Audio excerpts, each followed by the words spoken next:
ابتدائے کلام ہے اس بابرکت ذات کے نام، جو نطق و کلام کا مالک و مختار ہے۔ صد شکر اس پاک پروردگار کا، جس نے لفظوں کی حرمت کو سمجھنے کے لیے ذہن اور بیان کے لیے زبان عطا کی۔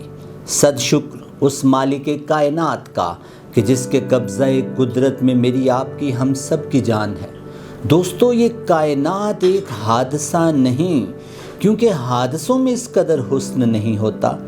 حسن ترکیب کا نام ہے، اور حادثہ کسی ترکیب کے بکھر جانے کا نام۔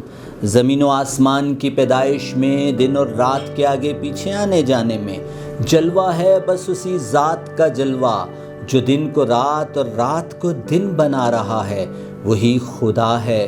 نہ کر تلاش اس کو بتوں میں، وہ تو ہے بدلتی ہوئی رتوں میں۔ محمد عرفان اشرف پروگرام کی جانا میں کون کے ساتھ آپ کی خدمت میں حاضر ہے۔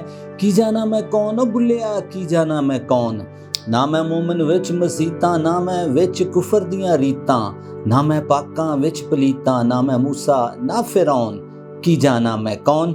واصف علی واصف رحمت اللہ علیہ کا ایک خوبصورت سا اقتباس آپ کی خدمت میں پیش کرتا ہوں کہ خاموش چہرہ خاموش لفظ کی طرح صاحب نظر انسان کے سامنے بولتا ہے۔ خاموشی خود گویا ہوتی ہے، اور صاحب نظر سکوت سے ہم کلام ہوتا ہے۔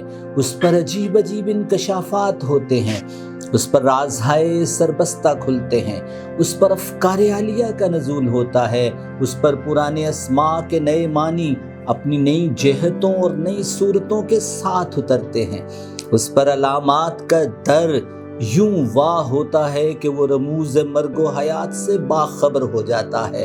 جو واقعات ہو چکے اس کی نظروں کے سامنے ہونے لگتے ہیں، اور جو واقعات ابھی پردہ غیب میں ہیں ظاہر ہونا شروع ہو جاتے ہیں۔ یہ ایجاز ہے چشم بینا کا۔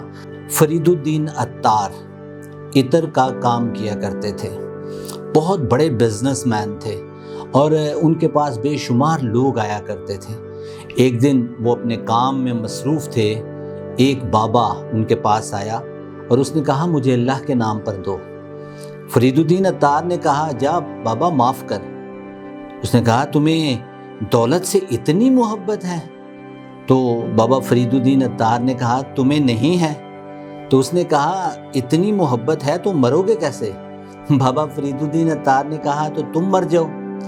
اس بندے نے زمین پر اپنی چادر بچھائی لیٹا اور انا للہ و انا الیہ راجعون ہو گیا۔ بابا فرید الدین عطار نے جب اس کو دیکھا تو پریشان ہو گئے، یہ کیا ماجرا ہوا کہ ایک بندے کو میں نے کہا کہ تو مر جا اور وہ مر گیا۔ دوستو، اس کے بعد بابا فرید الدین عطار کی زندگی بدل گئی۔ انہوں نے اللہ سے محبت کرنا شروع کی، اللہ کے بندوں سے محبت کرنا شروع کی۔ بابا فرید الدین عطار نے بے شمار کتابیں لکھیں، ان میں تذکرۃ الاولیاء کتاب بہت مشہور ہوئی، لیکن آج جس کتاب کے متعلق تھوڑی سی بات میں کروں گا اس کا نام منطق الطائر ہے، پرندوں کی دنیا کا لاجک۔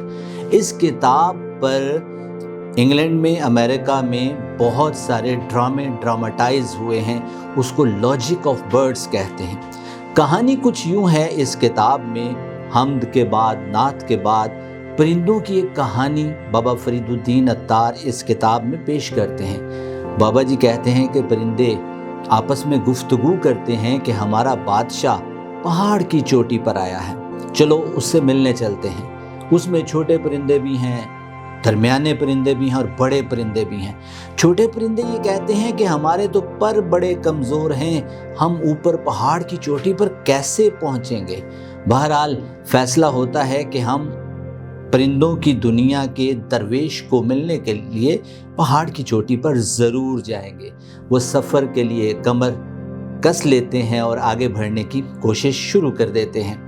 راستے میں 7 وادیاں آتی ہیں، ان 7 وادیوں میں سے کچھ پرندے وادی کی خوبصورتی میں ایسے مگن ہوتے ہیں کہ وہیں رک جاتے ہیں، اور کچھ پرندے تھک جاتے ہیں۔ دوسری وادی میں بھی کچھ پرندے خوبصورتی میں مگن ہو جاتے ہیں، کچھ پرندے آگے چلتے ہیں۔ اسی طرح تیسری، چوتھی، 5ویں، 6ٹھی اور 7ویں وادی کو پار کر کے 30